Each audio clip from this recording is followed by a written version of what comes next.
It's presidential, the outcome evidential. We strive for higher mental. This time, no accidental. We shine because we special. Miraculous day over here at the Read, Remember, Repeat Studios. And we kicking the show off doing something special. We showing love. Shout outs to my brother LeVar Jackson. He just put out a children's book. He's a children's author. Jamie's Day Before Pre-K. All you got to do is go online to Amazon. You type in his name, LeVar Jackson. And I believe the Kindle version is up and the paperback for your physical copy. LeVar is not only a children's author, but he's a school teacher. And this isn't his first rodeo with children. He has his own tutoring service, Sharpen Your Skills Tutoring. Hit us up. Let's get into him. Hey man, shout outs to I Am Mastery Academy. That's the academy that's teaching people how to learn and earn on the go, teaching people how to invest and be on the right side of money. Shout outs to Doc Spills and all the educators over there that's teaching people, whether it's levels, colors, harmonics, with simply teaching people how to learn and invest. And you can just match your colors. That's what we learned from day one. So get with me. That's at Read, Remember, Repeat, or at Big MUGGA. Those are my Instagrams. And let's get this money, family.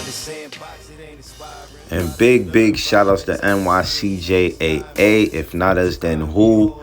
Back to my roots for pushing the culture forward. Talking about big kits, bread loaves. They gave back the other day about a couple of hundred turkeys for Thanksgiving. Christmas is coming up, and I know they are doing an annual Christmas toy drive. Anything to push the culture forward positively, I salute. Shout outs to you guys over there doing your thing, man. Word. I swear we going digital. Bitcoin rising, this shit is visible. Read, remember, repeat, gang. Welcome. It is a Thursday, and it is your boy. We are back. Your host with the most, Michael Boyd, and I'm excited again. Another day to read and get this knowledge out there. Somebody may not be on to this, so if you do know anybody that might need some help, share this link to them. Send them this joint, and we'll get them right. You know what I mean? 50 Cent hustle harder, hustle smarter. Let's go. Let's jump in right where we left off. This time, he was able to overcome the design and manufacturing issues that had tripped him up and produced a batch of working pistons. It won him a new contract with Toyota. Honda's difficult times weren't over, though. In 1944, toward the end of the World War II, one of his piston factories was destroyed in an American bombing raid.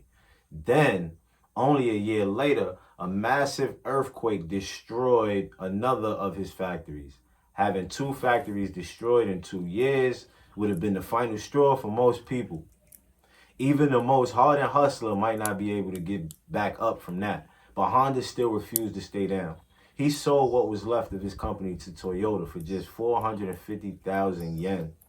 With the proceeds of that sale, he set up a new company, which he called the Honda Technical Research Institute. Got to be resilient, family. That company, known as Honda for short, would go on to become one of the most profitable car manufacturers of all time. Honda himself would become internationally known as the Henry Ford of Japan and would be credited as one of the most innovative businessmen of the 21st century. When asked toward the end of his life what had been the most important lesson in his journey, Honda pointed back to the moment he delivered the flawed pistons to Toyota. He had failed, but his determination to learn from his failure transformed him into a much more potent entrepreneur. Many people dream of success. To me, success can be achieved only through repeated failure and introspection. Honda said, in fact, success represents 1% of your work, which results only from the 99% that is called failure. Soichiro Honda's story really connects with me. I know how hard it was to accomplish what he did. A lot of people have great ideas. Only a small percentage of them have the passion and work ethic to actually follow through and put it into motion. Of that select second group, every single one of them will still make a mistake or experience some sort of failure during the struggle to bring that idea to fruition. How that person responds to their failure is going to determine the outcome of their journey. Are they going to let it kill their passion? Is that perceived failure going to make them settle for something less risky, like a 9 to 5 working for someone else? Or will they experience a reaction to that obstacle that's even more severe? They might become so dejected that they go off the deep end and start drinking or getting high every day. Or they might get so stressed that they find God and walk away from it all. Those are the reactions that the majority of people, even the most driven, have when they encounter failure. Don't let yourself have that reaction. Approach failures the same way that Honda did, as a tool that can help you get things right the next time. We treat failure like the scariest thing out there, like it's Freddy Krueger, Pennywise, and Michael Myers rolled into one. Just mention its name and people start running. Don't look at failure as something you need to distance yourself from. Try to embrace it instead. Wrap your hands around it and examine it. Believe that you can use it to rebuild your idea and take it to an even higher level than you originally conceived. That's the approach all true winners take. It's the attitude Honda possessed when he signed. My biggest thrill is when I plan something and it fails. My mind is then filled with ideas on how I can improve it. Think about that. He didn't look at failing as a setback or a defeat. He called it a thrill, something to be excited about. Imagine if you could view your own life that way. Nothing would ever be able to get you off of your game. There could be a myriad of reasons why your plan didn't manifest. Your timing could have been off. You might not have been executed your plan the right way. Someone you were dependent on might have fallen through. A market could have shifted. Hell, someone might have dropped a bomb on your factory. The bottom line is that whether you started from this shit or were born with a silver spoon in your mouth, you're going to encounter resistance. Every successful person has scars from those encounters. You just can't see most of them. I certainly have those scars. Some of them I'm just starting to share with the world. Strive Masiyiwa. Sitting down that afternoon with a borrowed copy of the New International Version Bible, I sat down to read the Bible for the very first time in my life. I just read and read and read. Often I would read the whole day and the whole night. Finally, I finished it after about 3 weeks. Mr. Lee Kuan Yew. My definition of an educated man is a man who never stops learning and wants to learn. I'm not interested in whether a man has a PhD or not, or an MA for that matter, or a diploma. Mao never had one, neither had Khrushchev, nor Stalin. Bill Gates. I really had a lot of dreams when I was a kid, and I think a great deal of that grew out of the fact that I had a chance to read a lot. Winston Churchill. If you cannot read all your books, fondle them, peer into them, let them fall open where they will, read from the first sentence that arrests the eye, set them back on the shelves with your own hands, arrange them on your own plan so that you at least know where they are. Let them be your friends. To read the full article, check smartandrelentless.com and make sure you subscribe to our channel for more inspirational and spiritual based content.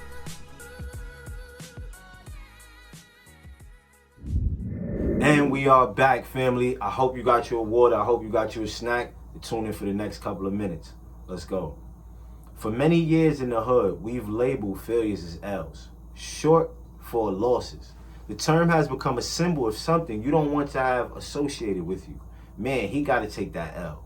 What we need to do is flip the concept. Instead of worrying about holding the L, focus on learning from the L instead. Because your L's are where your greatest instructions will always be found. It really feels like it in the moment, but experiencing setbacks, losses, and disappointments will absolutely make you stronger in the long run.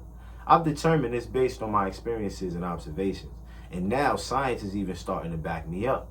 A recent study published in the scientific journal Nature Communications found that people who experience failure early in their careers actually have more long-term success than people who don't initially experience setbacks. We realize we may have succeeded in understanding success, but we've failed at understanding failure. Dr. Deshaun Wayne, one of the study's authors and professor at the Kellogg School of Management, told the New York Times, "We know success breeds success. Maybe we just haven't looked at the people who fail closely enough." Admit that you're wrong.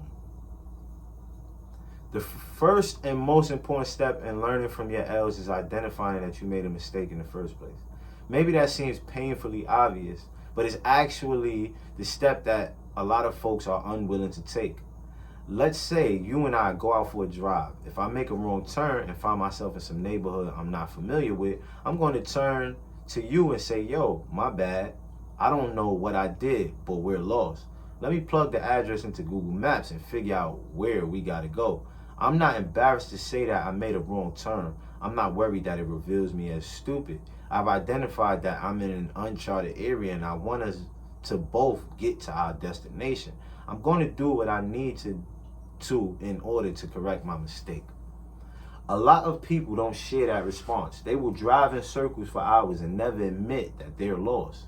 You could be looking out the window and thinking, "I know that isn't the right way," but that person will keep telling you, "Don't worry, I got this." That individual will keep driving in the wrong direction past all sorts of landmarks and signs until they literally run out of gas.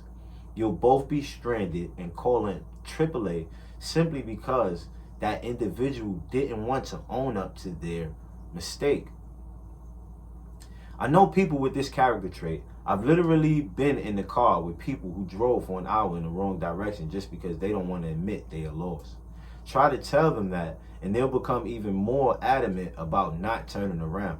It's very difficult to learn from your mistakes if you have a bunch of yes men or women surrounding you. This is why it's very important that your friends and associates feel like they have the freedom to offer constructive criticism, to tell you about yourself a bit. That is why you never want to be a boss or a leader that screams at or intimidates the people under you. Doing that might make you feel powerful in the moment, but it will cost you dearly in the long run. Floyd Mayweather is a person I've observed doing this. He has a guy working for him, let's call him Bobby out of respect, who he constantly belittles in front of everyone.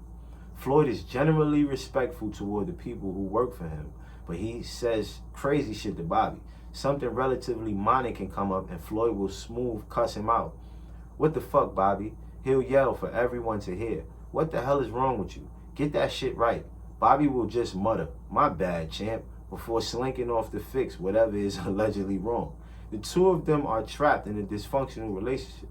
Floyd never fires Bobby and Bobby never quits. They both just stay locked into a pattern of Floyd embarrassing Bobby and Bobby taking it. The issue is that while Floyd might only be addressing Bobby, everyone else hears him. They register that. Even though Floyd claims to be mad, he never actually does anything about it. That tells the other employees that Floyd doesn't actually care about performance or productivity. He just wants that whipping boy around. I better keep my eyes down and focus on what's in front of me because I don't want to get treated like Bobby is how they will start thinking. And I damn sure won't tell Floyd when I think he's making a mistake. Family, we are on page 203. It's 2:48. What a good day. Let's end it out smooth. Read, remember, repeat. Gang. I'm praying all the good for you, but dog, I don't really know what's good for you. But listen to the end of you and don't believe in difficult. And go to Amazon and get my new book, Grateful. Your boy is an author. What a time to be grateful, family. Unless you out here trying to be a criminal, most of the shit is taken from us. It ain't additional. No broken bones, but this medicinal loud. I get the feeling that you wishing you could go get it now. Everybody that's around start to look like a crowd. You gotta look.